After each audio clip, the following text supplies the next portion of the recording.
La vitesse de la lumière est la chose la plus rapide de notre univers.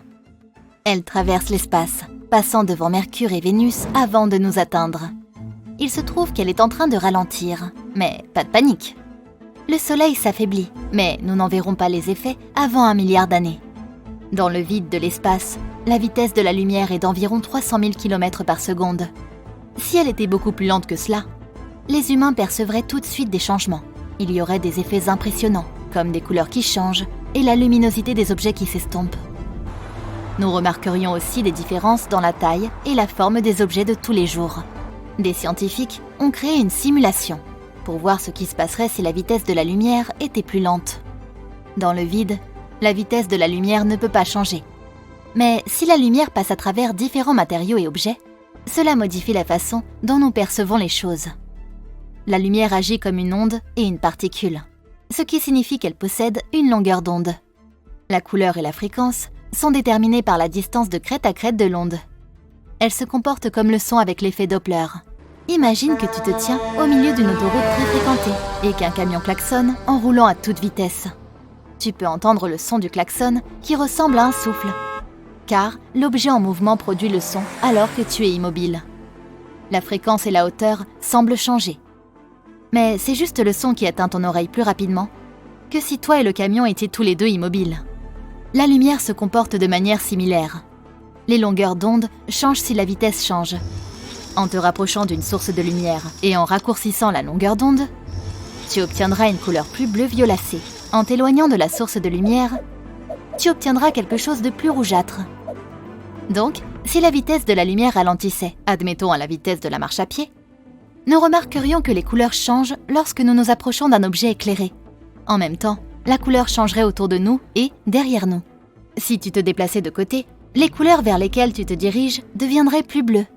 Et tout ce qui se trouve au loin deviendrait rouge. Cette information est utile aux astronomes qui étudient les objets dans l'espace. Si leur couleur tend vers le bleu, cela signifie que l'objet se déplace vers nous. Si elle tend vers le rouge, cela signifie qu'il s'éloigne. En réalité, quasiment tout dans l'univers tend vers le rouge, ce qui prouve que l'univers est en expansion et que tout s'éloigne de nous. Plus la lumière est lente, plus elle devient lumineuse. C'est parce que les photons deviennent plus présents dans notre champ de vision. À cette vitesse, nous pouvons voir une lumière invisible et d'une intensité accrue. Tu ne remarqueras pas beaucoup cet effet si tu es immobile. Mais à cause de l'effet Doppler, si tu te déplaces vers un objet, tu verras différentes couleurs et différentes intensités lumineuses. Un autre phénomène dont nous ferions l'expérience est la dilatation du temps. C'est lorsque tu te déplaces à une vitesse similaire à celle de la lumière et que le temps est réduit par rapport à quelqu'un qui ne se déplace pas. L'espace et le temps sont relatifs. Donc, si tu es assis à ton bureau en train de t'ennuyer, tous tes mouvements se feront dans le temps et non dans l'espace. Tu es immobile, mais tu avances quand même techniquement dans le temps, en vieillissant lentement. Plus tu te déplaces rapidement dans l'espace, plus ton déplacement dans le temps sera lent. Si tu te déplaces à la même vitesse que la lumière, alors tous tes mouvements se feront dans l'espace et non dans le temps. Pour le remarquer, il faudrait qu'une autre personne te regarde. Vous n'êtes pas dans une machine à remonter le temps. Vous êtes tous les deux sur Terre à vivre le même flux temporel. Pour toi, en éprouvant cela à la première personne, tu as l'impression d'aller plus vite, car tu as beaucoup plus de mouvements dans l'espace dans un temps donné. Plus tu te rapproches de la vitesse de la lumière, plus tu deviens petit. Enfin, pas vraiment, mais cela dépend de la personne qui regarde. Si c'est toi qui voyages à cette vitesse, un objet à proximité te semblera petit. Tout comme quelqu'un qui te regarde voyager à la vitesse de la lumière te verra plus petit que tu ne l'es en réalité. La simulation que les scientifiques du MIT ont réalisée a montré que si la vitesse de la lumière diminue, tout s'étire comme une crêpe. Si tu vois des montagnes au loin et que tu cours à la vitesse de la lumière, elles apparaîtront plus éloignées. Les objets seront déformés et tu auras l'impression d'arriver plus vite à un certain endroit parce que le temps a ralenti pour toi. Si tu es complètement immobile et que quelqu'un qui se tient à ta gauche lance un objet en forme de cube vers ta droite, tu verras naturellement un côté de l'objet, sauf s'il se retourne. Mais dans cette nouvelle réalité, tu verras la face avant s'enrouler autour de la face visible que tu vois. Si tu te déplaces à la même vitesse que la lumière dans un espace infini, tout sera étiré lorsque tu atteindras des vitesses infinies. Dans un monde où les gens peuvent marcher à la même vitesse que la lumière, nous ne percevrons rien de façon normale. Nous devrons nous habituer à la façon dont nous voyons les objets. Chaque mouvement que nous ferons entraînera des changements radicaux de couleur. Même tourner la tête pour regarder quelque chose te semblera bizarre. Disons que tu es dans un supermarché en train d'acheter des produits et que tu marches d'une allée à l'autre.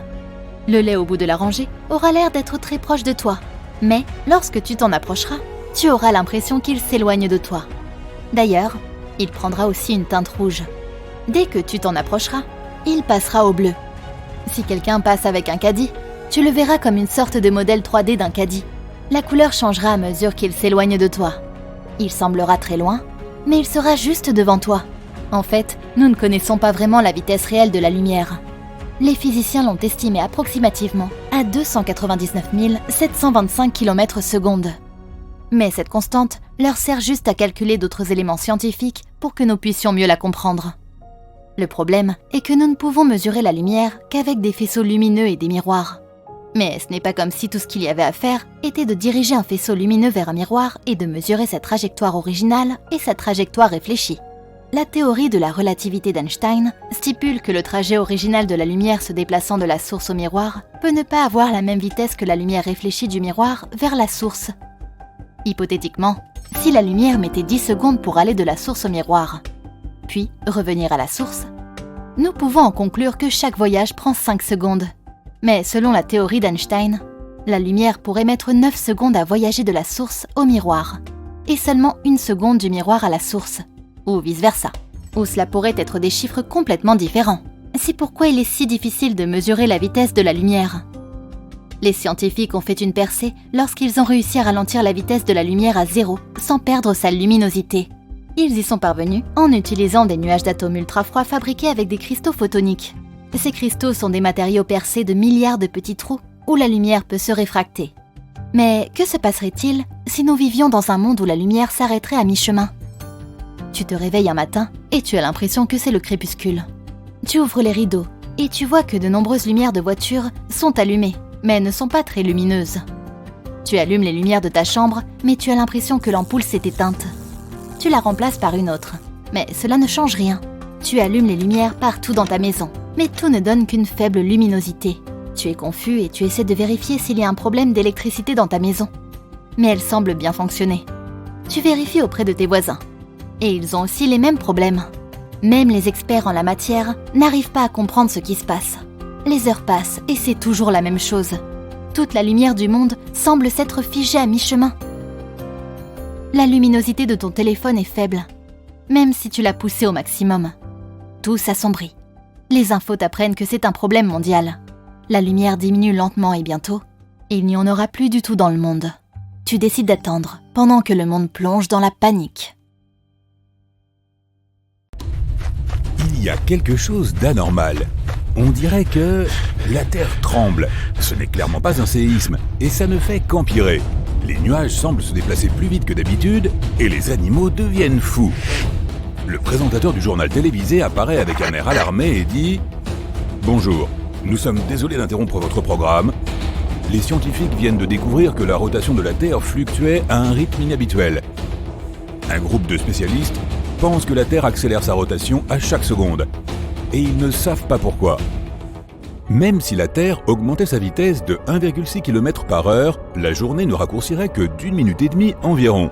On ne le sentirait pas vraiment, et on pourrait continuer comme si de rien n'était.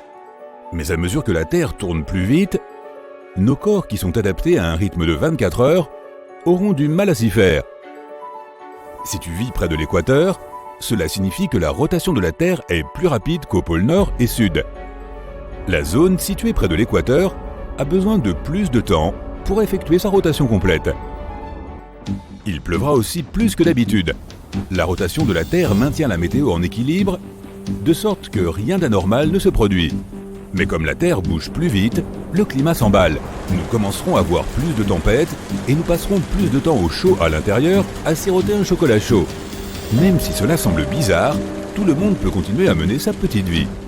Mais si la Terre prenait un peu plus de vitesse et tournait à 45 mètres par seconde, la journée serait réduite à seulement 22 heures. Cela donnerait un peu l'impression d'être en décalage horaire en permanence. Toutes les entreprises travaillent avec un horaire de 24 heures par jour, de sorte qu'enlever ne serait-ce que 2 heures peut avoir des effets catastrophiques sur l'économie mondiale. L'ensemble du calendrier devra changer et s'adapter au nouveau rythme. Les designs des horloges changeront et elles ne comporteront plus que 10 segments. Et à chaque semaine, les journées raccourciront, de sorte qu'il n'y aura plus de moyens appropriés de connaître l'heure, sauf par les couchers et les levées de soleil. Le temps continuera à se dérégler, avec l'impression que la pluie ne s'arrête jamais. Les animaux qui dépendent des schémas météorologiques ne sauront plus comment se comporter, et des migrations de masse se produiront pour presque toutes les espèces. Des volées d'oiseaux voleront partout et atteindront des endroits où ils ne vont normalement pas, ce qui affectera toute la chaîne alimentaire et les écosystèmes. Les forêts, les jungles et les autres endroits peuplés par des animaux sont maintenus en équilibre lorsqu'ils ne sont pas affectés par les humains. S'il pleut constamment dans certaines zones, les inondations obligeront les animaux à se déplacer vers d'autres territoires et à rivaliser avec les prédateurs de la région. Si la Terre prenait de la vitesse chaque jour, alors en te tenant sur une balance dans l'Arctique, tu verrais que tu pèses 81 kg. Mais sur l'équateur, tu pourrais peser seulement 80 kg. C'est à cause de la force supplémentaire qui s'oppose à la gravité dans cette zone. Avec la Terre tournant plus vite, toutes les compagnies aériennes du monde entier se sont arrêtées, car les systèmes radars se sont détraqués et la météo est trop dangereuse pour voler. Tout le monde doit se déplacer en voiture. Les satellites sont positionnés de telle manière qu'il est crucial qu'ils restent là où ils sont afin de faire rebondir les signaux vers nous. À cause de ce qui se passe, les signaux Wi-Fi et TV ne peuvent plus passer. Les communications dans le monde entier vont finir par être courtes et lentes. Et finalement, nous aurons une panne totale de communication. Les navires cesseront de fonctionner et le commerce mondial s'effondrera, ajoutant des dommages supplémentaires à l'économie mondiale déjà défaillante. Les vents seront plus forts et plus rapides que d'habitude, ce qui signifie que les températures changeront. Les tempêtes et les ouragans seront plus forts que jamais et auront plus d'énergie destructrice.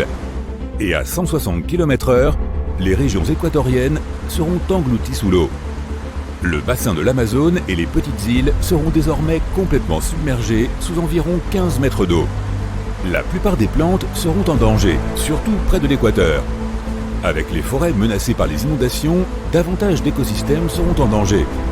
Les arbres et les plantes ne survivront pas à tant d'inondations. Si la Terre tournait si vite que les journées étaient réduites à 15 heures par jour, nous aurions probablement l'impression d'être toujours dans un avion à réaction traversant des turbulences. Il serait impossible de dormir si la Terre continuait à prendre de la vitesse à chaque seconde de la journée. Les jours dureraient environ 7 heures, de même que les nuits. Le monde entier serait inondé, à l'exception des points les plus élevés des plus hautes chaînes de montagnes. Si cela se produit, les humains finiront très probablement par s'accrocher aux dernières parcelles de terre dégagées. La plupart de la vie animale disparaîtra. Et à mesure que la Terre tourne de plus en plus vite, la croûte terrestre perdra de sa dureté, ce qui engendrera des tremblements de terre plus fréquents et plus forts. Des volcans entreront en éruption un peu partout, même s'ils seront immergés par les eaux. Cela va continuer comme ça pendant un bon moment. De nombreuses catastrophes naturelles majeures comme les séismes, les tsunamis, les volcans et même la fonte des calottes glaciaires ont accéléré la vitesse de la Terre de quelques millisecondes. Alors que la vitesse de la Terre continue d'augmenter, ces catastrophes naturelles vont faire que la planète tourne encore plus vite. Même si ce n'est que de quelques millisecondes, c'est suffisant pour avoir des conséquences majeures. La Terre tourne maintenant à 1600 km/h. Et alors que tu es assis avec le reste des survivants, tu te sens en légère lévitation. Tu vois des petits cailloux et des rochers qui flottent à quelques centimètres du sol. Les nuages au-dessus de toi passent comme des étoiles filantes. L'air est épais et humide car l'eau monte vers le haut, formant de gros nuages prêts à déverser leur eau. Mais comme la gravité est plus faible, une partie de la pluie est en suspension dans l'air. De nombreux petits objets flottent autour de toi comme si tu étais dans l'espace. Les jours et les nuits ne durent pas plus de quelques heures. À ce stade, le monde entier est inondé et la croûte terrestre a disparu à 80%.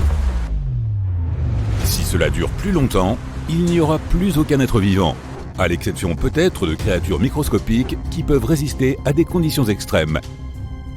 Il faudrait que la Terre tourne à environ 28 300 km/h pour annuler la gravité et que les choses commencent à flotter.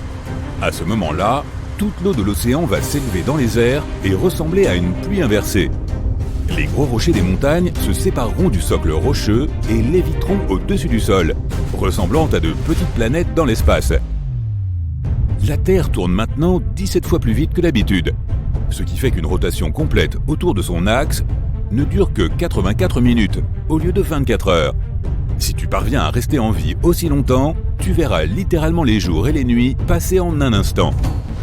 Tu flotteras aussi sans but dans le ciel, heurtant des rochers et d'autres surfaces. Tu ne reconnaîtras plus rien. La croûte terrestre se déchire, exposant le magma qui se trouve en dessous. Atterrir sur le sol n'est pas une option. Tu vois l'espace à mesure que tu montes de plus en plus haut. Tu ne sais pas à quelle vitesse tu vas, mais tout ce que tu sais, c'est que tu es probablement le seul humain restant dans ce monde en rotation. La Terre finira par tourner si vite que le reste des couches commencera à se détacher, exposant l'intérieur de la Terre. Elle commencera à s'aplatir autour de son noyau jusqu'à ce qu'elle devienne semblable à une crêpe. Rien ne pourra survivre à ce stade. Une telle quantité de chaleur sera produite par le noyau que la planète chauffera comme dans un micro-ondes. Toute l'eau disparaîtra et la Terre ressemblera à un point rouge dans le système solaire. Et lorsqu'elle commencera à s'approcher de la vitesse de la lumière, le temps se figera. Les rochers et les éléments flottants ne bougeront plus et finiront par être déformés.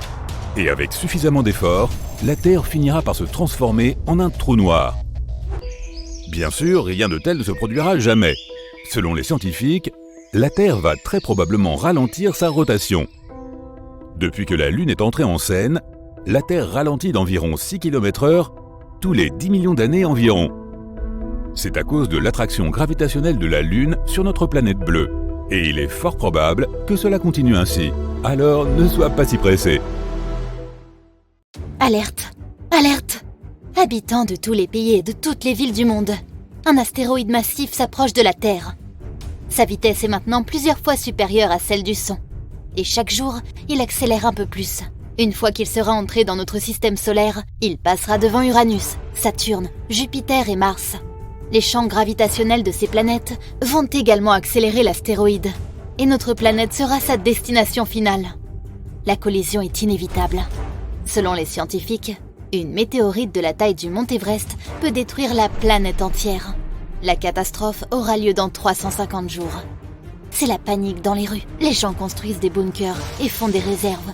Des scientifiques et des astronomes du monde entier sont réunis pour trouver une solution. La seule façon d'éviter la collision est de détruire l'objet spatial.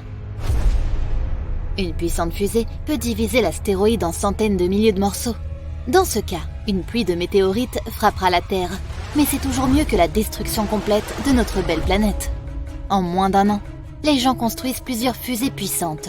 Puis, à l'aide des meilleurs télescopes du monde, les astronomes créent un système de guidage unique. Et maintenant, il ne reste plus qu'à attendre que l'astéroïde arrive dans notre système solaire. Tout le monde commence à déménager sur un seul continent, où ont été construits des bunkers de pointe. Les dégâts causés par l'astéroïde sont impossibles à prévoir. Alors, il vaut mieux cacher les gens dans un seul et vaste endroit sûr en attendant la collision. Le moment est arrivé.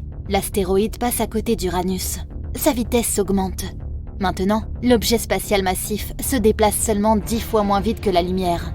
Les scientifiques lancent leurs fusées dans les airs. L'astéroïde passe devant Saturne et détruit une partie de ses anneaux. La trajectoire de l'astéroïde change. Il passe devant d'autres planètes en suivant un chemin sinueux, prend de la vitesse et se dirige maintenant vers la Terre. Les fumées laissent une longue traînée de feu derrière elles et atteignent la vitesse du son. Elles se rapprochent de l'astéroïde. Près de Mars, la collision se produit. Les fusées touchent leur cible. L'astéroïde explose et se divise en millions de particules. Tous les morceaux volent dans des directions différentes. La Terre est sauvée. À ce moment-là, les satellites de la Terre enregistrent une énorme explosion d'énergie. Une petite partie de l'astéroïde se dirige vers la Terre. Elle est minuscule, de la taille d'un grain de sable. Et maintenant, le grain de sable vole vers la Terre à une vitesse de 297 000 km par seconde, ce qui représente 99% de la vitesse de la lumière. À cette vitesse, le grain a presque le même pouvoir destructeur que l'astéroïde tout entier. Il s'approche de la Lune. Encore quelques secondes et le grain de sable frappera notre planète. Tout le monde retient son souffle. Si le grain acquiert une puissance aussi incroyable, c'est grâce aux lois de la physique. Plus la vitesse d'un objet est élevée, plus sa masse et son énergie sont importantes.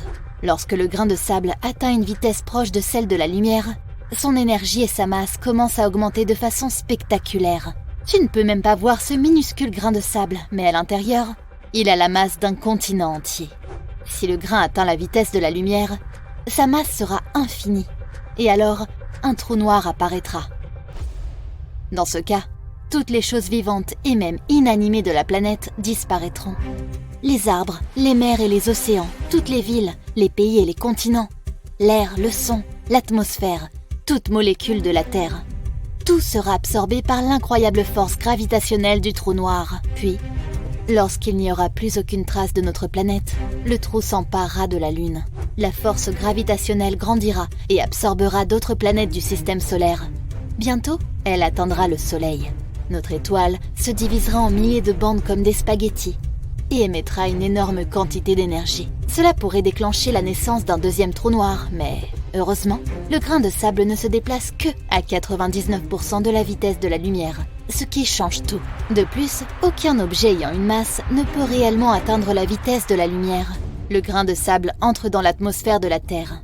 De l'extérieur, il ressemble à un météore aveuglant qui transperce le ciel. Le grain se réchauffe, traversant les couches de l'atmosphère.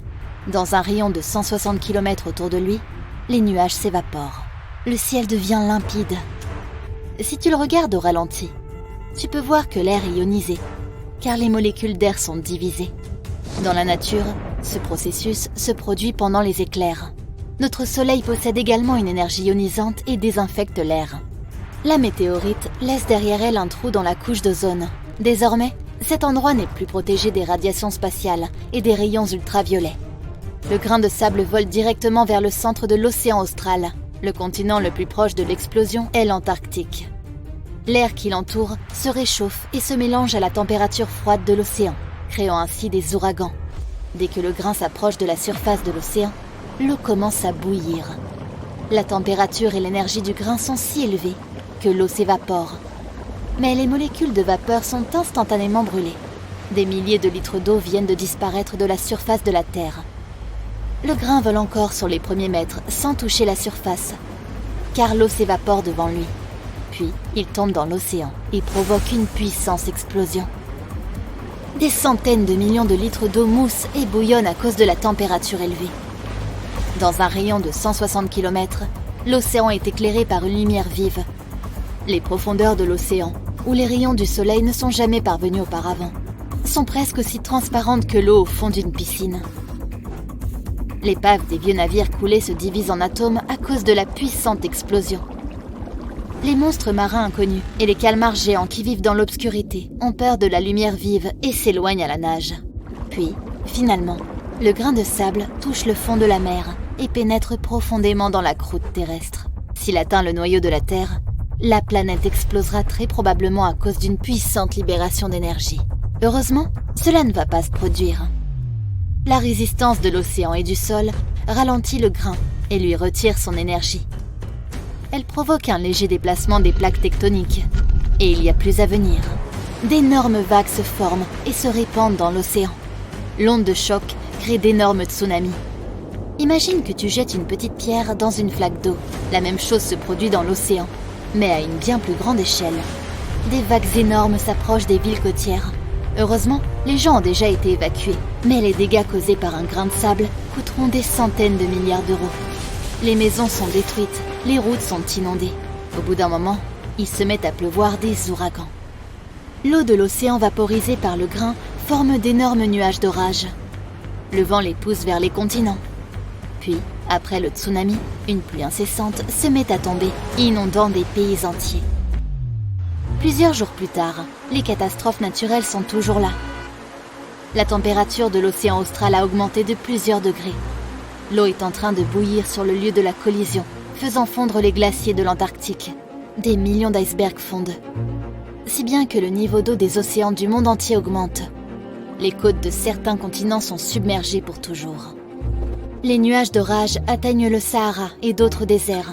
Le déplacement des plaques tectoniques provoque des tremblements de terre sur certains continents. Les volcans se réveillent. Le ciel est rempli de cendres volcaniques. Il faudra des mois pour que toutes les cendres se déposent. Au début, cela crée des conditions difficiles pour la vie sur Terre. Les plantes et tous les êtres vivants ne reçoivent plus assez de lumière du soleil. Dans les arbres et les algues, la photosynthèse est perturbée. La production d'oxygène s'arrête. Il est de plus en plus difficile de respirer. L'air qui remplit l'atmosphère de la planète s'épuise lentement. Les humains doivent s'adapter à de nouvelles conditions. Ils construisent de nouvelles villes sur la Terre et dans l'océan. Ils créent des plantations avec un éclairage artificiel pour stimuler la photosynthèse. Heureusement, tous les problèmes prennent fin lorsque les cendres se déposent. À l'intérieur des volcans, il y a du magma chaud qui coule. Il peut s'avérer utile car il est riche en éléments chimiques et en minéraux. Avec les cendres, les nutriments tombent sur le sol, qui est désormais bien fertilisé. Les plantes, les arbres, les fruits et les légumes poussent incroyablement vite et produisent à nouveau beaucoup d'oxygène. Le Sahara est désormais rempli de fleurs.